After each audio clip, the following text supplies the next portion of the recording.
Atrial fibrillation is a type of irregular heartbeat that affects the atria, the upper chambers of the heart. In atrial fibrillation, the electrical signals in the heart become disorganized, causing the atria to quiver instead of contracting normally. This can lead to poor blood flow to the rest of the body and increase the risk of complications such as stroke and heart failure. Vascular surgeons can play several roles in the management of atrial fibrillation. Atrial fibrillation significantly increases the risk of stroke because blood can pool in the atria, forming clots that can travel to the brain.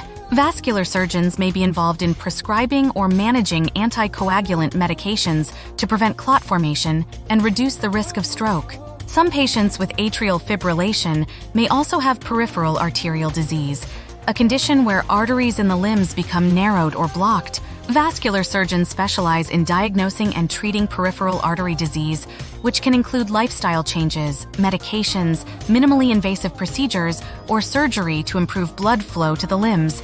Vascular surgeons may participate in multidisciplinary teams to ensure that patients receive comprehensive care tailored to their specific needs. In summary, while vascular surgeons do not treat the primary electrical abnormalities of atrial fibrillation, they play a crucial role in managing the vascular complications that can arise from this condition, particularly in terms of stroke prevention and the treatment of peripheral arterial disease. Give us a call at 48066885000.